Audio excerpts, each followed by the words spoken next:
कल्पासः कनककपिसंवेजयन्तीं च मालां रङ्गाणवेणोरधर सुदया पूरयन् गोपवृन्दैर्वृन्दारण्यं स्वपदरमणं प्राविशद गीतकीर्ति। पुराण पुरुषोत्तमाय नमः। प्रार्थनापूर्वक नमस्कारान् समर्पयामि। बोलिए भागवत भगवान की जय। तद व्यास पूजनम तलक कीजिएगा। ओम व्यासाय विष्णुरूपाय नमः। बोलिए व्यास जी महाराज की जय।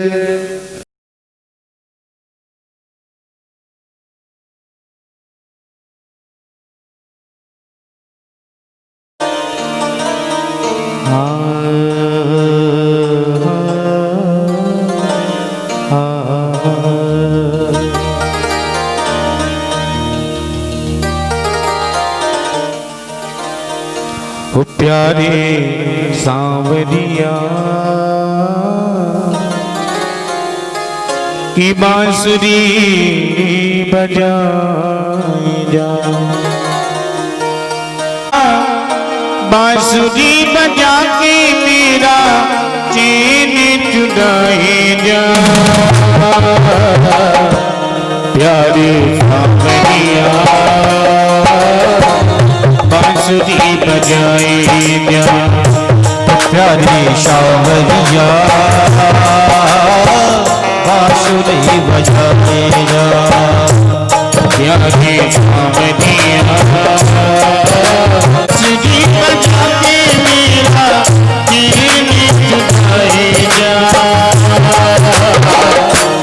प्यारे सांवरिया बांसुरी बजाए जा, प्यारे सांवरिया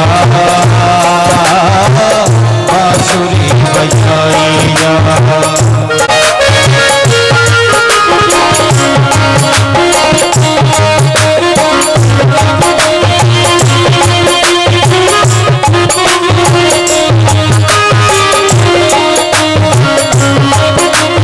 बांसुरी की ताने काना तेरी मेरा बोले, मन का जपिया मेरी बिहू बिहू बोले। बांसुरी की ताने काना मन मेरा बोले, मन का जपिया मेरी बिहू बिहू बोले। तुझे ना कभी बोलेगी, तुझे ना कभी बोलेगी, आगे जगाए जा। प्यारे सांवरिया बांसुरी बजाए जा, प्यारे सांवरिया बांसुरी बजाए जा।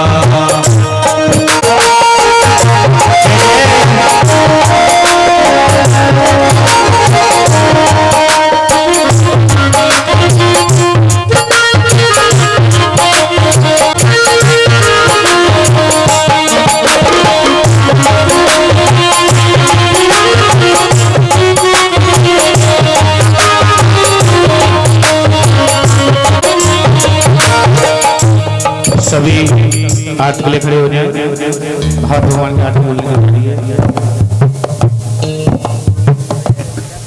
आरती पापियों को पाप से ताजते से आरती पापियों को पाप से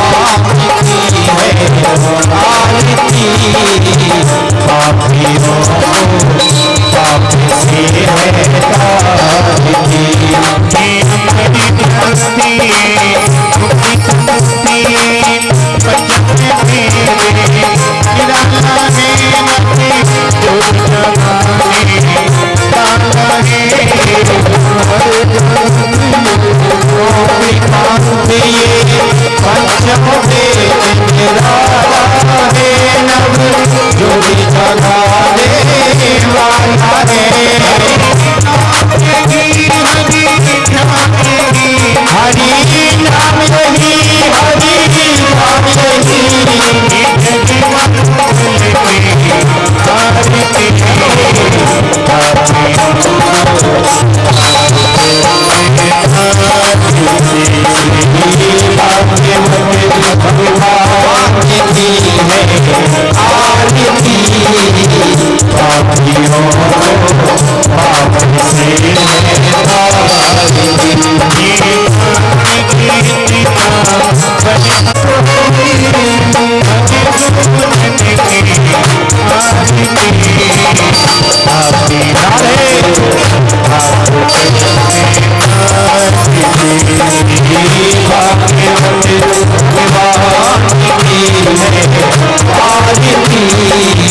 मंत्र पुष्पांजलि हरि ओम यज्ञेन यज्ञमयजन्त देवास्तानि धर्माणि प्रथमान्यासन्नः तेह नागाम् महिमानः सचन्द यत्र पूर्वे साध्याः सन्ति देवाः हरि ओम एकदन्ताय विद्महे हरि ओम नारायणाय विद्महे वासुदेवाय धीमहि तन्नो विष्णु प्रचोदयात् पाञ्जलिर्मया दत्तो गृहाण परमेश्वरः पुराणपुरुषोत्तमाय नमः मंत्रपुष्पाञ्जलिं समर्पयामि।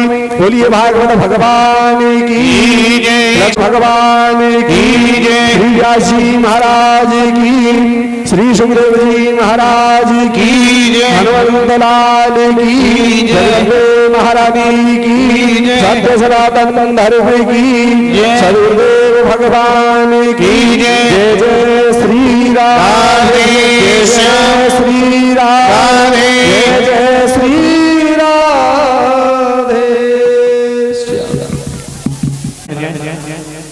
श्री राधे राधे श्री राधे राधे श्री राधे।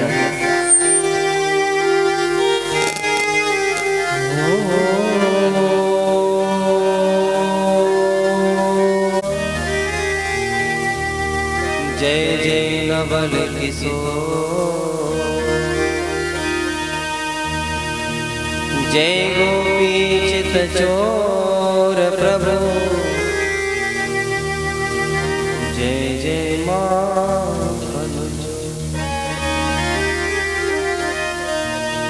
राधावन बिहारी लाल की जय, राधा रानी सरकार की जय, श्रीमद् भागवत महापुराण की जय, आज के आनंद की जय, श्री गणेश जी महाराज की जय।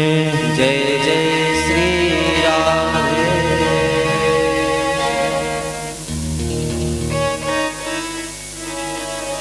परम मंगल में परात्पर अखिलेश्वर अकारण करुणा वर्णालय भक्त वांक्षात कल्पतरु तड़ित विनिंदित पीतांबरधारी श्री बालकृष्ण लाल की वांग्मयी प्रतिमा श्रीमद् भागवत महापुराण एवं परम आराध्य वृषभानुनंदिनी ब्रज की महारानी श्री राधा जी ऐसी युगल जोड़ी के चरणों में दास का बारंबार प्रणाम। कथा श्रवण करने हेतु भागवत कथा के परम श्रोता भगवत भक्त प्रेमी चरणानुगामी सज्जनों, स्नेहमयी माताएं व लक्ष्मी स्वरूपा मेरी बहनें और कथा को श्रवण करने हेतु दूर दूर से पधारे श्रोतागण, मेरे पिता व दादों की आयु वाले बुजुर्ग लोग, नन्हे मुन्ने बाल गोपाल, आप सभी के हृदय में विराजमान राधा कृष्ण की युगल जोड़ी के चरणों में बारंबार प्रणाम। अनुष्ठान सकुशल पूर्वक पूर्ण किया, विश्राम दिया और आज तृतीय दिवस के इस अनुष्ठान में, तृतीय दिवस की महा आयोजन में, इस यज्ञ में आप और हम सभी लोग गोता लगाएंगे।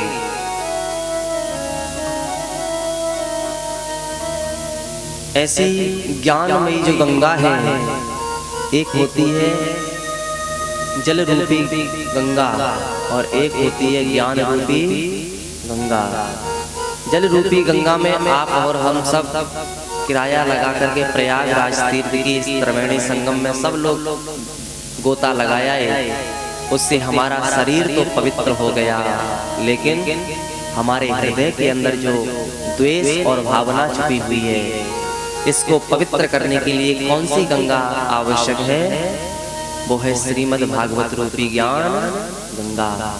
तो आज ऐसी ज्ञान रूपी गंगा आप और हम सभी लोगों के बीच में वैकुंठ से ब्रजधाम से पधार करके और हमारे इस छोटे से ग्राम रामपुरा में आए हैं। देखो 2 दिन से बोल रहे हैं कि आपका सौभाग्य है, आपका भाग्य है कि आपको यहाँ पर कथा श्रवण करने को मिल रही है। आपका भाग्य है कि आपको कथा श्रवण करने को मिल रही है और हमारा सौभाग्य है कि हमें कथा श्रवण कराने को मिल रही है।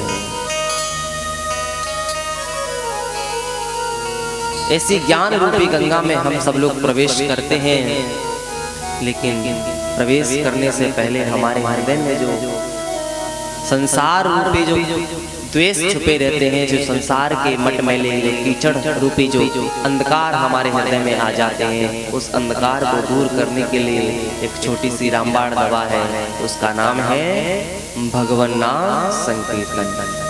किसी भी राधे राधे राधे प्रिया प्रिया प्रिय राधे प्रिय राधे राधे राधे प्रिया प्रिया श्री श्यामा मेरे श्यामा श्यामा श्यामा प्रिया प्रिया श्री श्यामा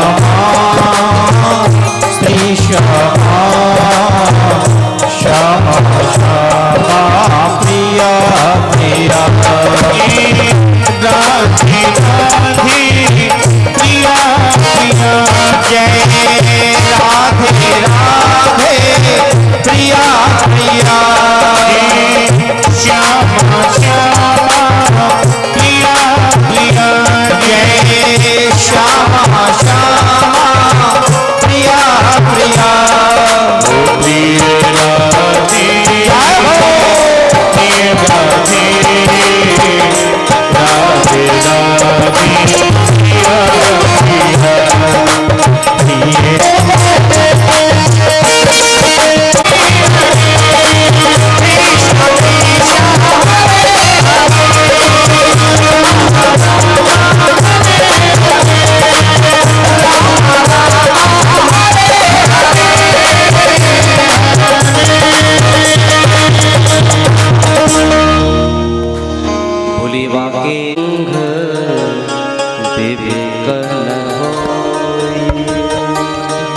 सति संगे विवेक न होई बिन सत्संग विवेक न होई नामे कृपा बिने सुलभ सोई नाम कृपा बिन सुलभ न सोई सुनहु माते लोगी अभागी सुनहु लोगी अभागी हरि प्रेमी होई जिसे अनुरागी श्री राम जय राम जय जय राम।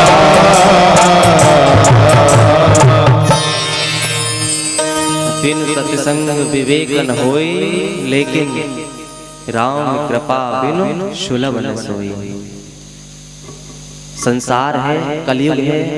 कलयुग में असत्य का मार्ग दिखाने वाले आपको सुबह से शाम तक हजारों मिल जाएंगे, लेकिन सत्य का मार्ग दिखाने वाले कुछ ही आपके लिए मिलेंगे। इसके लिए तो बस एक ही जगह है जहां आपको सत्य के मार्ग से असत्य के मार्ग से छोड़ करके सत्य के मार्ग से जो जोड़ता है, वो एक ही दवा है, वो है सत्संग।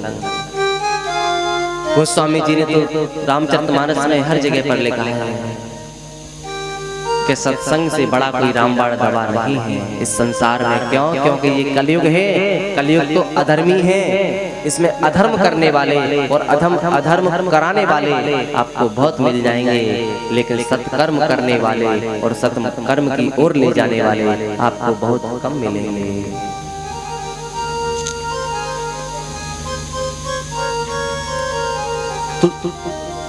चौपाई कहती है, बोले बिन सत्संग विवेक न होई, राम कृपा बिन सुनबन सोई। बिना सत्संग के विवेक की प्राप्ति नहीं होती है, और विवेक जब तक हृदय में नहीं है तो ज्ञान कहाँ से आएगा।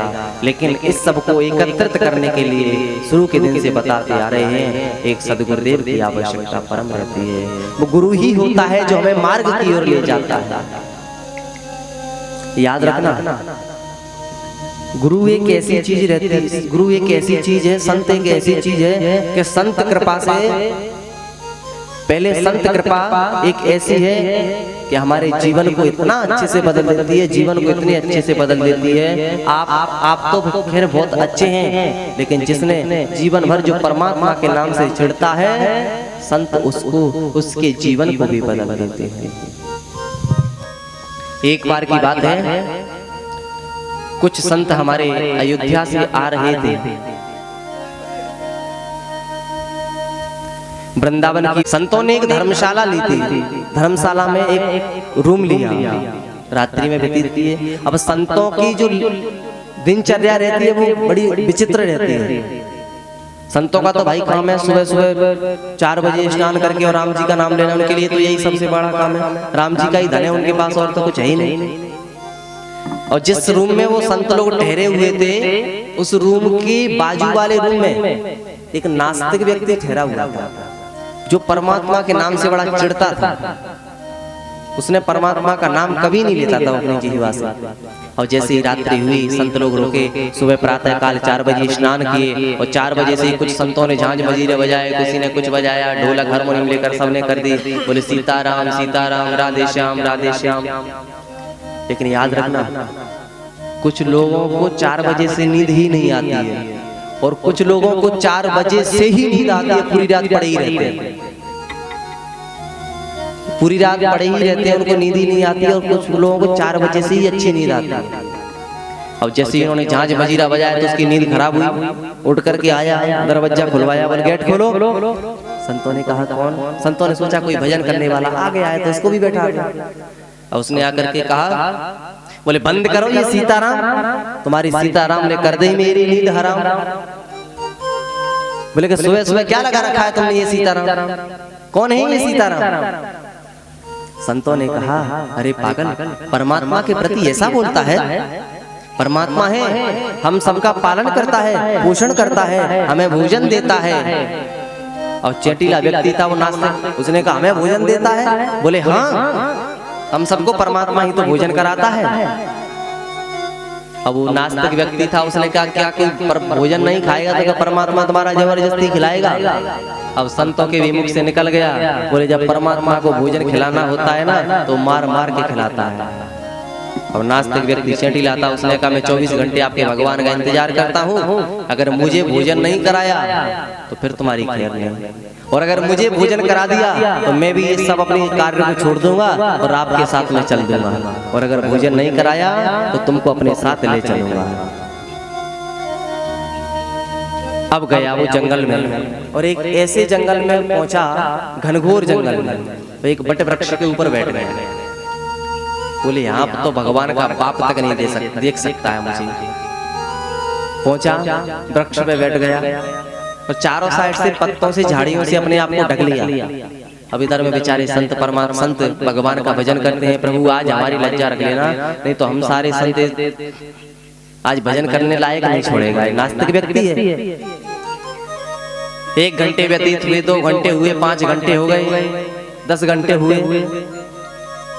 इतने में जब दिन के तकरीबन 12 बज गए, 11-12, सुबह 5 बजे का गया था और 11-12 बज गए, तो कुछ बंजारे व्यापारी व्यापार करके उस रास्ते से निकल रहे थे, पैदल पैदल। उन्होंने सोचा भूख लग रही है, कुछ बना लिया जाए। और जो इस वृक्ष पे वो बैठा था वो बड़ा सघन वृक्षावली का वृक्ष था। उन्होंने सोचा इसी के नीचे बढ़िया छाव है, चलो यहीं बनाना चाहिए। बंजारे व्यापारी पहुंच गए, अपनी पोटली खोली, आटा निकाला और रोटियां बनाना चालू कर दिया। एक ने सब्जी बनाई, भोजन बना लिया, भोजन पा लिया। अब उन्होंने सोचा रास्ता ना जाने कितना लंबा है, 10 रोटी रास्ते के लिए भी बना ली जाए। तो उन्होंने 10 तो नहीं बना पाए, लेकिन 5 रोटी जब तक बनी तब तक सूचना मिल गई कि डकैत आ रहे हैं। और रोटी तो उन्होंने वहीं छोड़ दी, लेकिन जब डकैतों की सुनकर अपने माल को लेकर के वो तो भाग गए, रोटियां वहां रखी रह गई। अब गरम रोटी थी, तुरंत छोड़ करके गए। अब जैसे ही डकैत आए तो डकैत न जाने कितने दिनों के भूखे थे, और डकैत जैसे ही आए उस वृक्ष के नीचे पहुंचे तो एक जो डकैत का जो छोटा सेवक था उसने कहा, अरे महाराज सरदार जी। बोले बोलो। बोले बहुत समय से भूख लग रही है, देखो गरम गरम रोटी है, इनको खा लिया जाए। और जैसे ही खाने के लिए हुआ तो डकैतों के सरदार बोला, ठहरो। बोले क्यों? बोले हमारे आने की किसी को पता चल गया तो रोटियों में जहर मिला करके रख गया। एक सरदार में से उन चोरों में से एक बोला, बोले जहर मिलाने वाला ज्यादा दूर नहीं गया होगा। बोले क्यों? बोले रोटी गरम गरम यही ढूंढो, यही निकलेगा। अब जैसे एक सरदार बोला, बोले ये जहर मिलाने वाला मुझे दिख जाए, बस गोलियों से उड़ा दूंगा मैं। अब जैसी बंदूक और गोलियों की बात जैसी नास्तिक व्यक्ति ने उस वृक्ष के ऊपर बैठा उसने सुना तो अब थर थर करके कांपता है, कहीं मैं इनको दिख गया तो मुझे जीवित नहीं छोड़ेंगे। ये यही समझेंगे कि जहर इसी ने मिलाया है। अब जैसे वो कांपने लगा तो पत्ते हिले, सो डालियां हिली। एक सरदार की नजर पड़ी, बोले सरदार वो बैठा है, उसको नीचे उतारा। बोले नीचे उतार, नीचे उतारा। बोले ये रोटी खा। बोले मैं रोटी नहीं खा सकता। बोले तूने इसमें जहर मिलाया है। बोले मैं 101% कहता हूँ इस रोटियों में जहर नहीं है। बोले फिर रोटी खा। बोले मैं रोटी नहीं खा सकता, मेरी मजबूरी है। बोले तू हमको बेवकूफ समझ रखा है, हम अच्छे अच्छों के घर से माल चोरी करते हैं, तेरे से ज्यादा दिमाग है, तूने इसमें जहर मिला के रखा है। बोले मैं 100% कहता हूँ इसमें जहर नहीं है। बोले तुझे गोली खानी पड़ेगी या रोटी खानी पड़ेगी या फिर गोली खाएगा? उसने कहा गोली खाने से बढ़िया है रोटी ही खा लो। रोटी खा ली। 1 घंटा हुआ, 2 घंटा हुआ, 3 घंटा हुआ। सरदार बोला तू मरता क्यों नहीं है? बोले इसमें जहर हो तब तो मैं मरूं, जहर ही नहीं था। वृक्ष से उतारा, ले हाथ चढ़ी। सरदार कहने लगा आज रोटी तुझे मैं मार मार के खिलाऊंगा। सरदार ने कहा अगर तू रोटी नहीं खाता तो मैं तुझे मार मार के खिलाता, लेकिन अब एक बात बता, तूने रोटी खा ली, तू मरता क्यों नहीं है? बोले सरदार इसमें जहर हो तब तो मैं मरूं, जहर ही नहीं है। बोले जब इसमें जहर नहीं है तो तू रोटी क्यों नहीं खा रहा था? तब उसने संत महात्माओं की कथा सुनाई। बोले महाराज मैं संतों से शर्त लगा करके आया कि परमात्मा 24 घंटे तक किसी को भूखा नहीं छोड़ते। आज मुझे लगा कि परमात्मा के रूप में आप सभी डकैत आए हैं और मुझे मार मार करके रोटी खिला दी। डकैतों के भी मन में विचार आ गया। बोले ऐसा धन्य है संत जिन्होंने ऐसा वचन बोले और वो सत्य हुआ। सभी डकैत मिलकर के नास्तिक व्यक्ति के साथ में धर्मशाला पहुंचे और सज्जनों संतों के साथ में चल दिए। सभी लोगों का जीवन ऐसा बदला, लेकिन जो नास्तिक व्यक्ति था उसका जीवन तो ऐसा बदला सज्जनों, उसका ऐसा नाम रोशन हुआ। उस नास्तिक व्यक्ति का नाम पड़ गया पूज्य श्री मलूकदास जी महाराज। किसने नहीं सुना है मलूकदास जी महाराज का नाम? और इसके बाद में सबसे पहले उन्होंने एक दोहे की रचना की। अजगर घर ही न चाकरी, पंछी करही न काम, दास मनु का यो कहे सबके दाता राम। अजगर गरही न चाकरी, पंछी करही न काम, दास मलू का यों कहे सबके दाता। ऐसी है संतों की महिमा, जिसके गुणगान करने से संत का आशीर्वाद जिसके ऊपर हो जाए हमारा जीवन बदल जाता है। भाई हम लोग भी ठाकुर जी के चरणों में और संतों के आशीर्वाद एक प्रयास ठाकुर जी के चरणों में। बांके बिहारी की दे की छटा, हरि देव की छटा अनि मेरो मन है गयो लटा फटा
जब हम सत्संग करते हैं बीच बीच में कहते हैं राम कहो सब बंधन टूटे, तो तोता कहता है ऐसा मत कहो पंडित झूठे। तोता क्यों कहता है ऐसा? गुरुदेव ने कहा इस तोते को मेरे पास लेकर के आना, मैं समझाऊंगा। पंडित जी कहते हैं हम वहां से बाहर नहीं ला सकते क्योंकि वो राजा का तोता है। गुरुजी ने कहा चलो हम ही चलते हैं। गुरुदेव ने कृपा बरसाई और एक दिन सत्संग में आए, और जैसे ही पंडित जी ने बोला राम कहो सब बंधन टूटे, तुरंत तोता ने प्रत्युत्तर दिया ऐसा मत कहो पंडित झूठे। और जैसे ही सत्संग हुआ तो गुरुदेव ने उस तोते से पूछा तुम ऐसा क्यों बोलते हो कि पंडित झूठे? उसने कहा मैं प्रमाण के साथ बोलता हूँ कि पंडित झूठे हैं। मैं किसी की सुनी हुई बात नहीं बोलता हूँ, मैं प्रमाण सहित बोल रहा हूँ कि पंडित झूठे हैं। बोले कैसे? बोले कि राम का नाम झूठा है इसीलिए मैं कहता हूँ पंडित मत बोलो इस चीज को, आप झूठे हो। बोले कैसे? बोले महाराज जब मेरी माँ तोती के गर्भ से मैं बाहर आया तो जब मेरी माँ मुझे छोड़ करके उड़ गई, थोड़ा सा मैं बड़ा हुआ, मैं अकेला रह गया। एक दिन शिकारी आया और इसने जाल बिछा दिया और मैं उसके जाल में फंस गया, और उस शिकारी ने मुझे एक पिंजरे में कैद कर लिया, काट के पिंजरे में। और जैसे ही काट के पिंजरे में कैद किया तो एक तिराहे पर मुझको रख दिया, और मेरे से कहता था बोले कि सब लोग जिसने निकले उन सबसे तुम राम राम कहो, राम राम कहो। तोते की जब शुद्ध भाषा हो गई, राम राम कहते कहते वो बड़ा हो गया। तो एक दिन इस रानी की, इस राजा की जो रानी है, इसकी उस चौराहे से पालकी निकल रही थी, और मैंने जैसे ही जोर से रानी के लिए बोला राम राम कहो, तो रानी ने तुरंत मुझसे प्रत्युत्तर दिया राम राम राम राम। रानी आगे निकली, लेकिन रानी ने अपनी पालकी को रोक दिया और लौट करके आई। रानी मुझ पर मोहित हो गई और कहने लगी कि इस तोते को मेरे को ले जाना है, और जो शिकारी था उसको मुंह मांगा दाम देकर के मुझे अपने राजभवन में ले आई। अब मैं कैसे मानूं कि राम का नाम सच्चा है? बोले क्यों? बोले जब मैं राम का नाम अच्छे से नहीं बोल पाता था तो पिंजरे शिकारी ने मुझे काट के पिंजरे में रखा था, लेकिन मेरी जब थोड़ा सा बड़ा हुआ, अच्छी भाषा हुई, तो मुझे लोहे के पिंजरे में छोटे में कर दिया, और मैं थोड़ा सा और बड़ा हो गया, अच्छा मैं राम का नाम लेने लगा, तो मुझे बड़े पिंजरे में लोहे के में कैद करता चला गया। तो मैं कैसे मान लूं कि बंधनों से मुक्त होते हैं? राम का नाम तो उल्टा बंधनों में बढ़ता जा रहा है, मेरा प्रमाण है। मैं कैसे कह दूं कि राम का नाम बंधनों को तोड़ता है? तो उस गुरु ने कहा मैं तुम्हें एक युक्ति बताता हूँ जिससे आप इस पिंजरे से बाहर निकल जाओगे। बोले कैसे? बोले जब रानी आपको दाना पानी रखने आए उस समय आप अपनी श्वास को खींच करके और उल्टे गिर जाना। रानी सोचेगी मेरे तोते को क्या हो गया, और जैसे ही दरवाजा खोलेगी आप मौका पा करके और इस दरवाजे से बाहर निकल जाना। आज तोते ने ऐसा ही किया। जब रानी आई और जैसे ही दाना पानी रखने आई उल्टा गिर गया, मौका पाते ही वो बाहर उड़ गया। इधर में पंडित जी सत्संग कर रहे थे, सत्संग करते करते कहते हैं बोले राम कहो सब बंधन टूटे। तुरंत पीछे तोता आ गया और उसने कहा ऐसा मत कहो पंडित झूठे। पंडित जी ने कहा फिर क्या कहे? बोले सदगुरु मिले तो बंधन टूटे। बोले सदगुरु मिले तो बंधन टूटे। मेरा जीवन अगर बदला है तो मेरे जीवन में सदगुरुदेव आए हैं, उन्हीं के सदगुरुदेव के आने से मेरा जीवन सार्थक हो गया, मेरा बंधन टूट गया। राम के मिलने से नहीं है। क्यों? क्योंकि राम के विषय में बताने वाला गुरु ही है, राम तक पहुंचाने वाला एक गुरु ही है। आइए अब अपनी कथा में हम सब लोग प्रवेश करेंगे। आपने कल कपिल और देवहूति जी की कथा श्रवण की। ब्रह्मा जी के शरीर से एक जोड़ा यानी दो, एक स्त्री और एक पुरुष प्रकट हुए, मनु और शत्रुपा, जिनसे ही सृष्टि का विस्तार हुआ। मनुष्य शतरूपायां तिस्रः कन्याश्च जग्निरे आकुतिर्देवभूतिश्च प्रसूतिर्विश्रुतः। मनुष्य शतरूपायां तिस्र कन्याश्च जग्निरे आकुतिर्देवभूतिश्च प्रसूतिर्विश्रुतः। मनु और शतरूपा के माध्यम से आकुति, देवभूति और प्रसूति ये तीन कन्याओं ने जन्म लिया। प्रियव्रत और उत्तानपाद ये दो बालकों का जन्म हुआ। आकुति का विवाह रुचि प्रजापति के साथ में हुआ। रुचि प्रजापति के घर में यानी आकुति के गर्भ से साक्षात यज्ञ नारायण भगवान का जन्म हुआ। बोलिए यज्ञ नारायण भगवान की। और यज्ञ नारायण भगवान का विवाह हुआ दक्षिणा नाम की कन्या से। इसीलिए तो यज्ञ जब तक पूर्ण नहीं माना जाता है तब तक आप ब्राह्मणों के लिए भरपूर दक्षिणा नहीं दे दो। जब तक ब्राह्मणों का मन खुश नहीं हुआ, उनके लिए दक्षिणा नहीं दी, जब तक दक्षिणा यज्ञ में नहीं लगती है तब तक यज्ञ पूर्ण नहीं होता। क्यों? क्योंकि पति कुछ नहीं कर सकता है। पति से बड़े, पति के लिए पत्नी आवश्यक, परम आवश्यक रहती है इस दुनिया में। यज्ञ नारायण जी की धर्म पत्नी है दक्षिणा नाम की कन्या, और आकुति देवहूति और प्रसूति जो तीसरी कन्या है, इसका विवाह हुआ दक्ष प्रजापति के साथ। और इनके घर में 16 कन्याएं जन्म लेकर के आई हैं। त्रयोदशादा धर्माय तथैका मग्नये पितृव्यये कामयुक्तेभ्यो भवाये काम भवक्षिरे।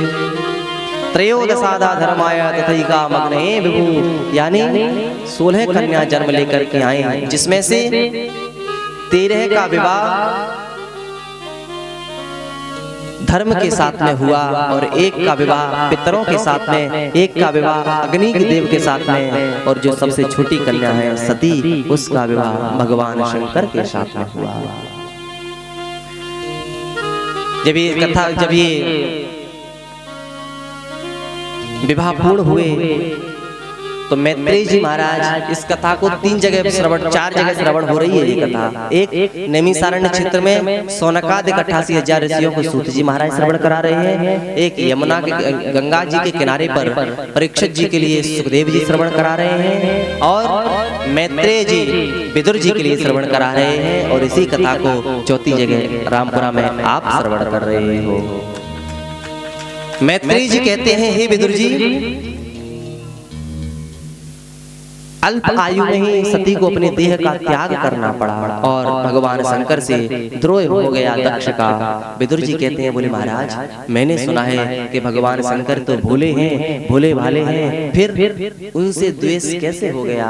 और मैंने सुना है कि सती जो है वो तो अपने पिता की बहुत लाडली पुत्री है, फिर पिता के कहने पर, पिता के क्रोधित होने पर सती ने अपने देह का त्याग क्यों कर दिया? मैत्रेय जी कहते हैं, हे विदुर जी, एक बार दक्ष प्रजापति को, इसका नाम पहले दक्ष था लेकिन देवताओं ने इसको अदक्ष बना दिया, इसका नाम, इसलिए इनका नाम पड़ गया दक्ष प्रजापति। प्रजापति की ख्याति इनको प्राप्त हो गई है। दक्ष प्रजापति के मन में एक यज्ञ करने का मन हुआ, बोले मेरे को यज्ञ करना है। तो सभी देवताओं को यज्ञ से पहले, जैसे अब आप कोई भी कार्य करते हैं तो उससे पहले 4 लोगों की सलाह लेते हैं कि नहीं? तो ऐसे ही राजा जो होता है उसे सब लोगों की, बड़ा व्यक्ति जो होता है, गांव का प्रधान होता है, उसे गांव वालों की सलाह लेना परम आवश्यक रहता है। तो आज दक्ष महाराज ने सभी देवी देवताओं को बुलाया, ब्राह्मणों को भी बुलाया, संतों को भी बुलाया, और भगवान नारायण, विष्णु और ब्रह्मा विष्णु और महेश तीनों को भी आमंत्रित किया है।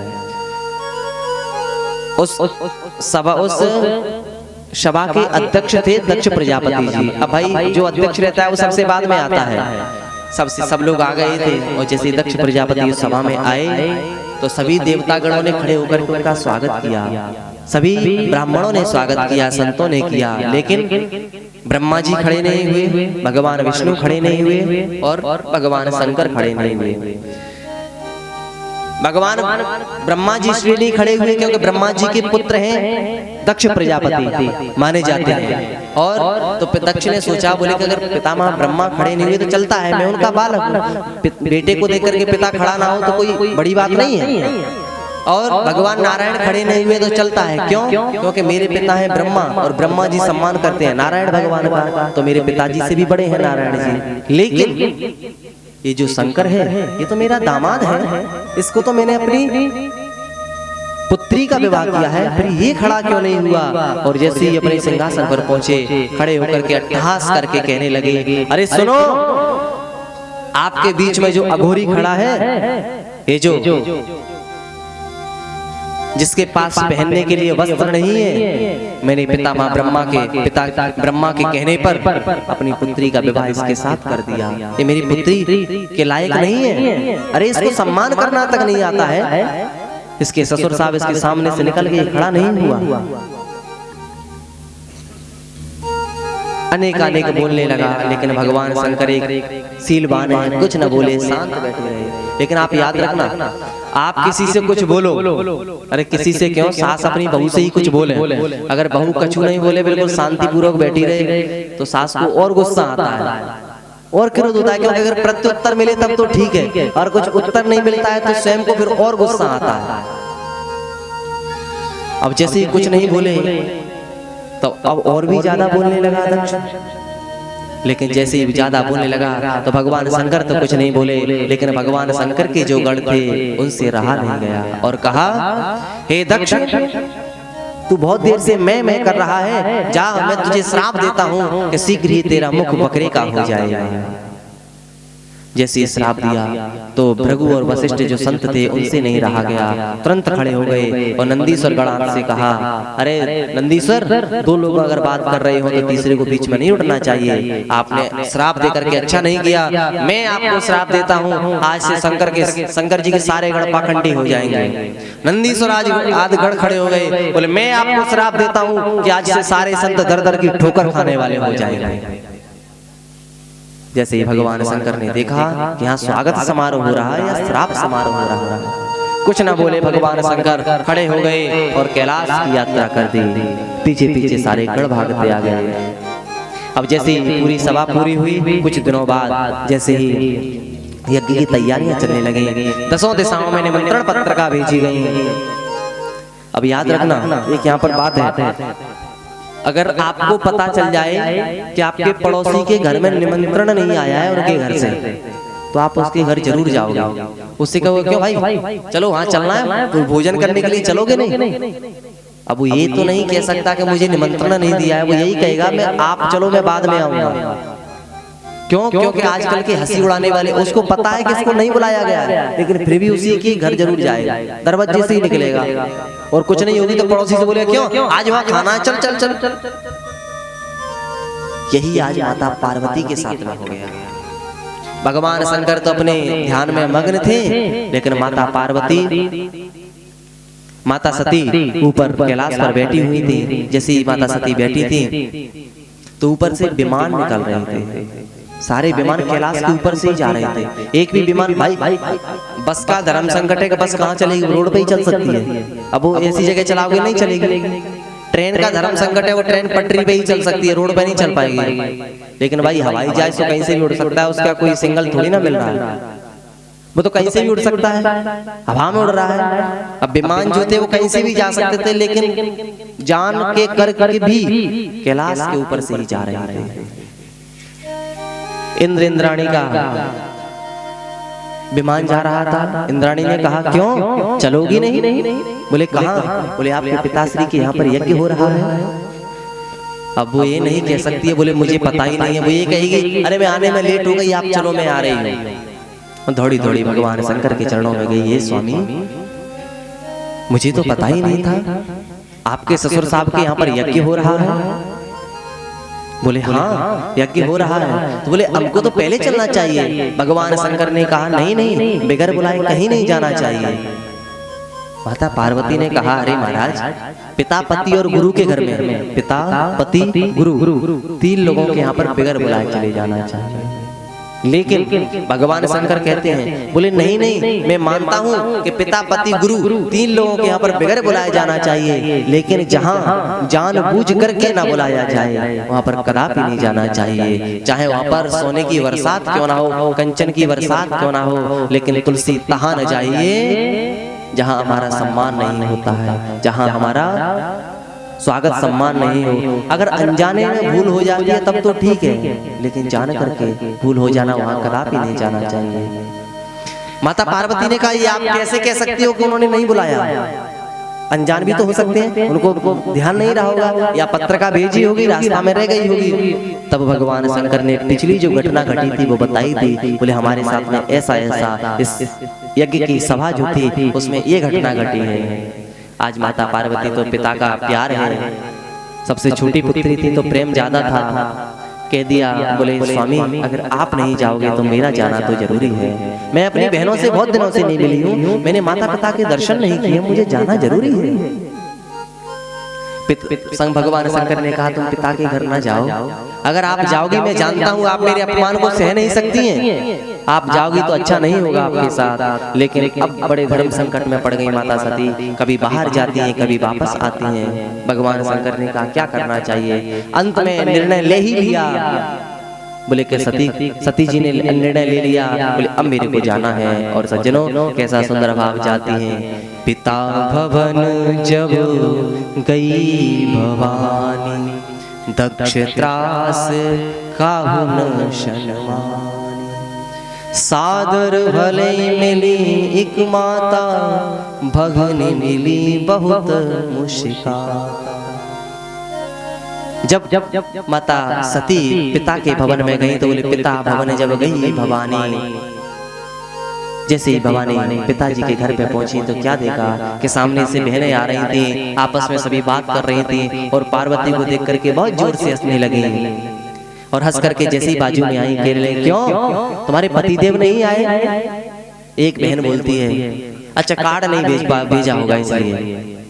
दूसरी बोलती है अच्छा बगैर बुलाया देवी के थोड़े शर्मदार है इसलिए नहीं आए हो। तीसरी बोलती है चलो कोई बात नहीं आए तो ठीक है, ये बताओ घर मकान बना लिया कि वहीं शमशान में रहते हो। चौथी बोली अरे कुछ नहाना धोना चालू कर दिया कि ऐसी जटा जूट रखाए हैं। अगली बोले कुछ कपड़े लत्ते पहनना चालू कर दिया कि नंगे धड़ंग घूमते हैं। अब जैसे ही इतने शब्दों को सुना माता पार्वती ने कहा इनकी तो भाषा शैली ही बदल गई। लेकिन एक व्यक्ति था जिसने अपने कंठ से लगाया, वो था शादर मिलही माता जी तो जो थी उन्होंने जैसे ही अपनी पुत्री को देखा अरे सती अब मुझे लगता है कि हमारा यज्ञ जरूर सफल होगा। क्यों? क्योंकि अब हमारी सारी पुत्री आ गई, जब तक तू नहीं आई थी मुझे लग रहा था हमारा यज्ञ पूर्ण नहीं होने वाला है। और माता ने हृदय से लगा लिया। ये होता है माँ का प्रेम।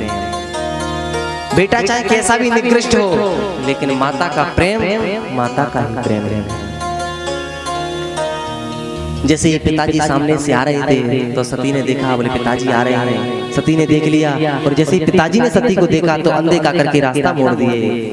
और जैसे ही रास्ता मोड़ा माता सती ने सोचा शायद पिताजी देख नहीं पाए, दौड़ी दौड़ी यज्ञ भवन में गई। और सज्जनों यज्ञ भवन में जाते ही क्या देखा है, बोले यहाँ छोटे से छोटे देवता का आसन दिया गया।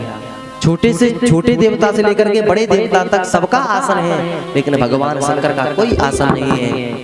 आज माता सती सहन नहीं कर पाई और कहने लगी हे दक्ष, पिता से कहती है हे दक्ष ये तुमने क्या किया, अच्छा नहीं किया जी आपने। जो सारा जग जिसकी निगाहों में रहता है, सारा जग जिसके चरणों में रहता है, आज आपने उससे द्वेष कर लिया।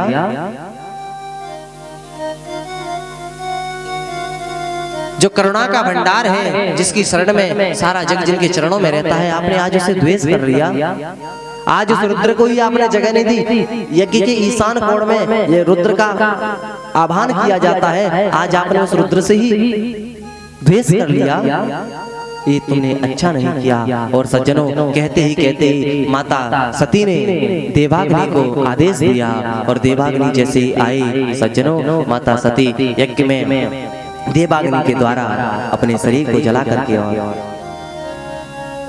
भस्म हो गई। और जैसे ही सज्जनों नारद आदि लोगों से भगवान शंकर ने श्रवण किया कि माता सती अब दुनिया में नहीं रही, भगवान शंकर ने कैलाश पर अपनी जटाएं बिखेर दी। और सज्जनों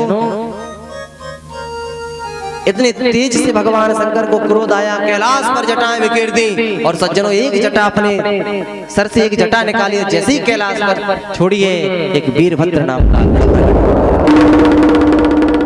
और कहने लगा बताओ महाराज आज्ञा दीजिए।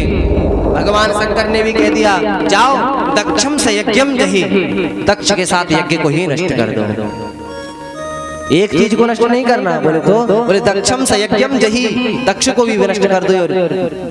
यज्ञ को भी, दोनों को मिलकर के नष्ट कर दो। आज भूत प्रेत आदि गणों को लेकर के वीरभद्र चल दिया।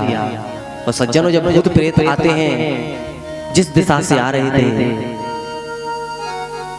तो सज्जनों लोग सोच रहे थे, बोले भैया बदल भी नहीं हो रहा है, बरसात भी नहीं हो रही है, और गैयों के लौटने का समय भी नहीं है, जितनी बड़ी धूल कहां से उड़ रही है। और देखते ही देखते सज्जनों, भगवान शंकर के गणों ने यज्ञ को चारों साइड से घेर लिया।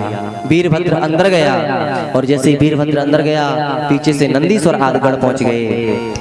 नंदीश्वर आदि गणों ने सज्जनों तुरंत जाकर के वीरभद्र ने दक्ष के गले को धड़ से अलग करके और यज्ञ में स्वाहा कर दिया। और सज्जनों, जैसे ही नंदीश्वर से कहा, वीरभद्र ने बोले बताओ यहाँ पर और कौन कौन क्या कर रहा था। बोले महाराज, जो ऊषा नाम के संत हैं, ये अपनी दाढ़ी पर हाथ फेर करके हंस रहे थे। वीरभद्र ने ऊषा नाम की दाढ़ी को ही खींच लिया।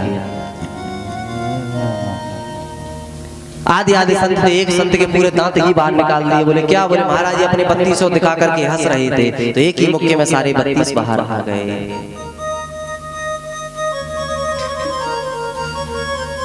एक संत के नेत्र फोड़ दिए। बोले महाराज बड़ी बड़ी आंखों को खोल करके देख रहे थे, आंखों को चौड़ा करके देख रहे थे।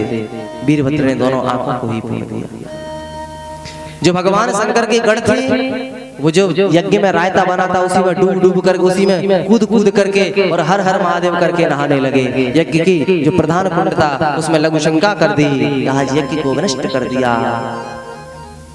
अब सज्जनों, जो देवता आह्वान किए थे, सभी थर थर कर कांपने लगे। बोले महाराज अब क्या होगा? हर किसी को संभालना मुमकिन है, लेकिन जब कैलाशपति बिखर जाता है तो उसको संभालना नामुमकिन है। क्यों? क्योंकि वो जल्दी से तो बिखरता नहीं है, और जब बिखर गया तो जल्दी से समेटना भी उसका नामुमकिन है। क्या करना चाहिए? सभी देवता दौड़े दौड़े भगवान शंकर के पास कैलाश पर पहुंचे हैं। पितामह ब्रह्मा जी भी कैलाश पर पहुंचे हैं। बोले प्रभु क्या कर दिया ये आपने? प्रभु क्षमा करें, क्षमा करिए, क्षमा करिए, आप शांत हो जाइए। भगवान शंकर को बहुत क्रोध आया, बहुत क्रोध आ रहा है, लेकिन शांत नहीं होते हैं। सभी लोगों ने बहुत प्रार्थना की है, प्रभु आप कृपया करके शांत हो जाइए। भगवान शंकर ने कहा, सभी लोग स्तुति करते हैं। बोले महाराज शिवम कल्याणम ददाति इति शिवदम। बोले आप तो सबके दाता हो, आप सबके एक, महाराज हमने सुना है कि आप एक शांताकार हो, आप एकदम जितने भोले हो, भोला आपका नाम है। जितनी जल्दी आप क्रोधित होते हो, उतनी जल्दी आप शांत भी हो जाते हो। पितामह ब्रह्मा ने कहा, बोले कैलाशपति जी यज्ञ को हमें पूर्ण करना होगा, और यज्ञ पूर्ण जब तक नहीं होगा तब तक यज्ञ का मेन यजमान जो है उसके हाथी से पूर्णाहुति होगी। कृपया करके यज्ञ को पूर्णाहुति करिए। क्यों? क्योंकि यज्ञ एक व्यक्ति के लिए नहीं होता है, यज्ञ जगत कल्याण के लिए होता है। ये यज्ञ किसी एक के लिए नहीं था, या दक्ष का यज्ञ नहीं था, ये जगत का कल्याणकारी यज्ञ था। भगवान शंकर प्रसन्न हो गए, और भगवान शंकर ने पहुंचे। भगवान शंकर ने कहा, तुरंत दक्ष के ऊपर बकरे का सर लगा दिया जाए। प्रश्न उठा, बोले महाराज बकरे का सर क्यों लगाया? भाई दक्ष के अलावा किसी और जीव जंतु का लगा देते, या पुरुष का ही लगा देते, मानव का लगा देते। सिर्फ पूर्णाहुति ही तो करनी थी। पूर्णाहुति करने के बाद में कुछ भी है, पूर्णाहुति करने के लिए ही जिंदा किया गया है। तब बताया, बोले बकरे को कहते हैं अभिमान। बकरा होता है अभिमानी। मैं सारे दिन यही करता रहता है। और दक्ष कौन था? वो एक अभिमानी पुरुष था। तो अभिमानी देह पर अभिमानी ही सर होना परम आवश्यक रहता है। आज बकरे का सर लगाया, और सज्जनों सकुशल पूर्वक यज्ञ पूर्ण हुआ। और जैसे यज्ञ पूर्ण हुआ, सभी लोगों ने बड़े भाव और श्रद्धा से आनंद लिया, और सभी लोगों ने भगवान शंकर की स्तुति की, और यज्ञ जैसे ही पूर्ण हुआ, आज पितामह ब्रह्मा भगवान शंकर कैलाश की ओर लौट गए। कैलाश पर जैसे ही पहुंचे, माता सती का जो शरीर था उसको अपने कंधे पर भगवान शंकर ने रखा है, और चल दिए। और अंत में जाकर के 4 जगह पर उस शरीर को रखा। हमारे भारत में 4 पीठ है, उससे बने और उसमें शरीर में से, देह में से मुंड को निकाला और अपनी माला में पुरो लिया। क्यों? क्योंकि वो मुंडों की माला पहनते हैं ना, तो मुंडों को निकाला और अपनी माला में पुरो लिया। सज्जनों, समय निकला, राजा हिमांचल और रानी मैना के पास में माता सती ने पार्वती के रूप में जन्म लिया। और जन्म लेकर के जब एक दिन नारद जी उनके गांव में आए तो राजा हिमांचल और मैना रानी ने कहा, बोले महाराज ये तो बता दीजिए हमारी पुत्री के भाग्य में क्या लिखा है। तो नारद जी ने कह दिया, बोले इसकी भाग्य में एक बूढ़ा दूल्हा लिखा है जिसकी न जाने से कितनी गुनी आयु होगी और उसका नाम है शंकर। आज माता पार्वती भगवान शंकर का ध्यान करते हुए बोले मुझे अगर मिले तो वही वर मिले, मैं तो उसी को जन्म जन्मांतर से चाहती आ रही हूँ, मुझे तो मेरा शंकर ही, मुझे मेरा कैलाशपति ही मिले। सज्जनों, समय निकलता गया। आज माता पार्वती का विवाह भगवान शंकर के साथ में शुभ किया गया, शुभ विवाह को तय कर दिया। अब भाई देखो, बाराती कैसे भी हो, दूल्हा के जो बाराती, तो बारात बगैर तो दूल्हा अच्छा नहीं लगता है और दूल्हे बगैर बारात अच्छी नहीं लगती है। भगवान शंकर ने कह दिया, अपने गणों को आदेश दिया, बोले हमारे भारत में जितने भी शमशान घाट हैं सब में पत्रिका भिजवा दो। बोले कि महाराज की बारात है, सब लोग चलेंगे, जितने भी शमशान घाट हैं। भगवान पितामह ब्रह्मा और विष्णु और आदि देवताओं को लिए भी निमंत्रण भेजा। अब जैसे ही पहुंचे, बारात जाने थी तो इतने भूत प्रेत, किसी के पेट में मुंह है, किसी के मुंह पे पेट है, किसी का मुंह पीछे को है, किसी के हाथ ही नहीं। अब ऐसे ऐसे जैसे ही गणों को देखा, एक गण बोला, बोले कि यार भैया दूल्हा तो सजता भी है। बोले हाँ सजता तो है। तो एक दौड़ा दौड़ा गया और नए शमशान में ताजी ताजी राख लेकर के आया, भस्मी जैसे लाया, भगवान शंकर का श्रृंगार कर दिया।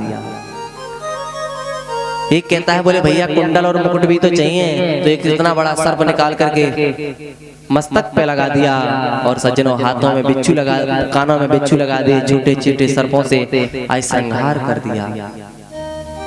और जैसे इस दशा को पितामह ब्रह्मा विष्णु और इंद्रादि देवताओं ने देखा तो सोचने लगे, बोले भैया इनके साथ जाएंगे तो हमारा कुछ स्वागत सम्मान नहीं होगा। तो बोले इनसे पहले चलते हैं, ये आएंगे जब तक हम स्वागत सम्मान करके और वापस आ जाएंगे।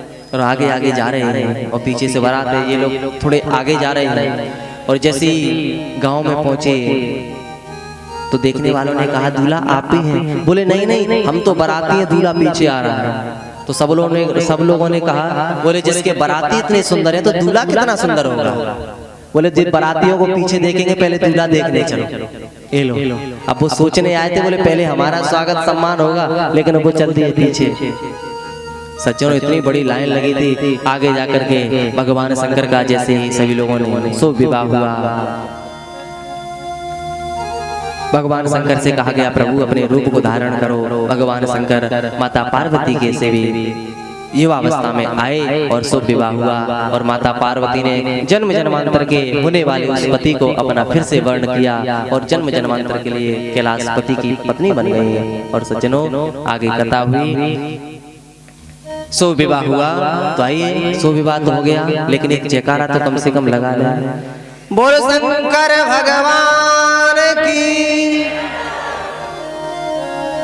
मैत्रेय जी कहते हैं, हे विदुर जी, ये आपने मनु और शत्रुपा की 3 कन्याओं का वर्णन कर दिया, लेकिन आपने बताया कि मनु और शत्रुपा के 2 पुत्र भी थे, प्रियव्रत और उत्तानपाद। कृपया करके उनका वर्णन कीजिए। तो बताया, बोले जो बड़ा पुत्र है उत्तानपाद, उसका वर्णन किया। बोले भैया